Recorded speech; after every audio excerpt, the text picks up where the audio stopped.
Hello and welcome to the Rambling Movie Club, where each episode we try and watch some new movies and hopefully find some good ones and then come back and talk about them. This episode is all about the movie Big Hero 6. It's kind of a difficult movie to explain, as I kind of realised last episode when I was trying to give a quick overview of it. Basically, it's about this kid who likes robots, and he has a robot that is like this big like nurse, and he kind of uses it to help like fight crime and like defeat this like evil villain. And he also has his friends who are a bunch of other like engineering students who are all like specialists in their own field. So there's like one girl who's like can like master like all the chemicals and elements and can like make anything she wants. So like if she's like trapped someone, she can make like a sticky compound and like throw it at them, they get stuck, or like make something to like make the floor slippery. Yeah, it's kind of a tricky one to explain.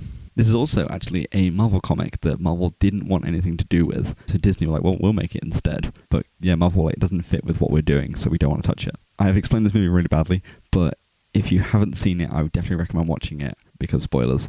But yeah, it's a really good movie. So, onto the movie. The movie starts and we're kind of shown the city. Like normally I wouldn't talk about this, but like it's actually quite important with this movie and like the design of it. I love that it's kind of a combination of San Francisco and Tokyo, and this came from the comic book. But this isn't just a, hey, this would be a cool thing if we combine San Francisco and Tokyo. Like the whole architecture of the city and also the feel of it is built around this like one principle of like what would happen if you combine these two cultures. And I think in the comics there's an actual reason, like something like an earthquake, and like one of them had to migrate to like the other one. They kind of combined the two cities to make San Francisco. And yeah, we even see this right down to the modified Golden Gate Bridge. So the movie starts with Hiro and he's bot fighting. And then him and his brother end up getting arrested. It shows straight from the start that Hiro knows a lot about robots, and also that his brother Tadashi will do anything to like try and help him. Hiro goes with Tadashi to his nerd lab, as he calls it, which is basically his office. I wish my PhD office was like this. Maybe if I study engineering, it'd be a lot more cooler. I mean, my office is cool enough anyway, but I mean, having robots and stuff around would be even cooler. We meet the whole crew, and we see all their different ideas are like real like cutting edge stuff. If anything, they're like slightly a bit beyond what's possible at the moment. Maybe in like 20 years it could be possible. I mean, things like how Go-Go is making a bike with electromag suspension, and Honey Lemon is basically able to change the properties of any material. We meet Tadashi's creation, Baymax, which is the nurse robot. And Baymax is designed to be friendly. I know that's kind of a point they make, and he says it's to be like huggable and friendly, but also from like a graphic design perspective, like the artist designed Baymax to be friendly, so he's a lot of curves, and it's kind of in every single part of him, like including his face and stuff. And I'll talk about this a bit more later on. Baymax is also such a great idea of being able to have a robot that can fill the place where humans aren't available, and this is kind of something we're seeing like more and more nowadays in the real world. I also like that they try and show some of the real side of how Baymax would actually be made in the real world. It's not just like, oh, he's a magic thing that just happens to work. Because Baymax would actually be possible in the real world now. It would just take a lot of work. Hiro decides he needs to go to the school to learn more about robots. He tries to come up with an idea but has nothing. It's kind of nice to see the real side of having an idea. Whereas normally in a movie it's like, yes, I need to come up with an idea. Instantly, I have an idea, I'm a genius. Whereas instead it's like, it's not a spontaneous thing, but like looking at things from a different perspective like helps him to be like, what if I tried this? And then maybe it'll work, maybe it won't. They get to the show, and Tadashi's friends all show up to support him. Hiro does his show. We get to see Tadashi helping him, and it's great to see such a supportive relationship. It's also a great setup for the villain's abilities later by having Hiro showcase all the Microbot's powers. Spoilers, if you haven't seen the movie. This could be possible as well with a bunch of magnetic robots. The hard part would be getting them to move around. So basically you use the magnetic side of them to like create themselves and like hold the structure. But I guess the idea in the movie is that they use their magnetism to like crawl over each other. I also love how someone made a clapping robot at the show. Must have been like, oh man, there's no way I'm going to win this. I guess I'll slow clap it out. We meet Cray, who offers to buy Hiro's robots. And basically everything about this guy screams villain. From Callahan explaining like why he shouldn't be trusted, all the way down to, again, his design thing. And basically he's designed the exact opposite of Baymax. So whereas Baymax is all curves and be all friendly, Cray is all sharp edges and harsh angles. From things like the shape of his suit and his shirt, all the way down to his pointed nose. He's designed to be a villain. And it's also a very subtle setup of the red herring later on. And so like when you're like, oh, he must be the villain, and you're like, I've seen him, other people have talked about him, like, yep, that guy's definitely a villain. But it's like, nope, that was the red herring. Everything goes great, and Hiro and Tadashi have a nice touching moment until a fire breaks out and Tadashi tries to save Callahan but dies. And this was so heartbreaking, like, especially watching it the first time. I didn't see that coming. Like, I can't imagine anyone did. I knew Hiro gets Baymax because in the trailers it just shows like Hiro and Baymax like doing stuff together, but I didn't think it would happen like that. And then we also see the funeral, and this just kind of shows the weight of what's happened. This isn't normally the kind of thing that gets shown in kid movies. Like, even in Frozen, where it's like the parents die, it's like the parents die, move on. Like, you don't see them like mourning. I mean, you see Elsa like shutting herself away and Anna like trying to be friends with her, but it's nothing like this. We fast forward a bit, and we see Hiro still struggling, and he accidentally wakes up Baymax. You also see the great dynamic between Hiro and Baymax. The bit where Baymax diagnoses Hiro as having puberty is great. And then the microbot in Hiro's room is trying to go somewhere, and Baymax tries to figure out where, so Hiro has to chase him. They break into a building. Baymax doesn't understand subtlety when he's letting out his air. I remember watching this in the cinema, and everyone was laughing so much at this bit, because it's like pure silence, and all of a sudden you hear like the whistle of like him letting his air out. It was just so funny. The microbots chase them, and basically everything Baymax does here is just pure comedy gold. And they head home, but Baymax has low batteries, making him seem drunk, and this is just hilarious. I'm just imagining Tadashi like coding this one night at like 2 a.m. I've been like, oh, this would be so funny if when Baymax has low batteries, like he seems like a drunk man. Hiro decides he needs to upgrade Baymax and gives him armor and teaches him to know karate. I'd love to have the makerspace that Hiro has in his garage. Like, that'd be so cool. I also love the line when Hiro's like, oh, it's sick. And then, of course, Baymax being Baymax is like, I cannot be sick. I am a robot. And then also got the fist bump moment when they finish teaching him all his moves. This is so great. The first time it's kind of funny, and then basically every time it happens after that, it just gets cuter and cuter. Like, Baymax and Hiro try to find the mask guy, but then the group find them before they can stop him. They run away, and it's the best car chase ever, including indicating for corners and stopping for red lights, which then leads to Go-Go screaming, there are no red lights in a car chase. And then I just love how Go-Go's just like, no, I've had enough, I'm driving. They end up in the ocean, trying to get away from the bad guy, and then they end up having to go to Fred's house. And then, of course, Fred's dad is Stan Lee. That's your quick Marvel cameo. Fred thinks that the bad guy is Cray, which he also has pretty good reasoning for why it should be Cray, and then they decide to become superheroes to defeat him. I love this bit because this is the kind of thing that would be possible if you took a bunch of experts in different fields and put them all together.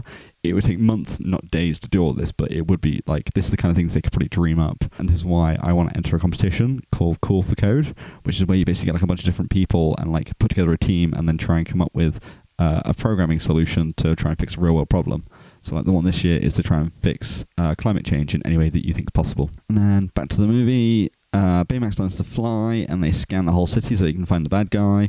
They invade the creepy abandoned base and find out how Cray was experimenting with teleportation. There's two scientists, when they're watching the videos, there's two scientists, one in front of Cray and one slightly to the side, who talk. These were changed in every region to be popular voices in that country.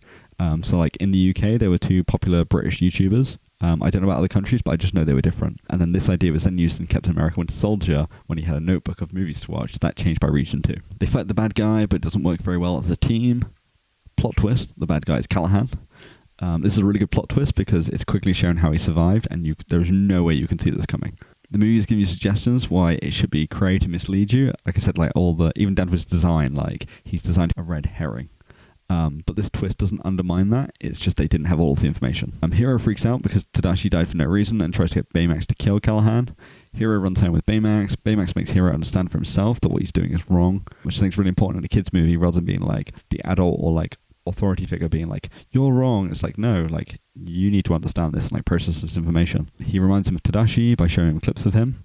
The rest of the crew show up and they understand that Callahan was just doing it to get revenge for his daughter. It then also pays off the twist by showing his motivation, whilst avoiding the classic Bond villain speech of like, aha, you weren't expecting me to be the villain, here's why I am the villain. It's a very good way to subvert the stereotypes. Then they go and fight Callahan again, and this time they beat him.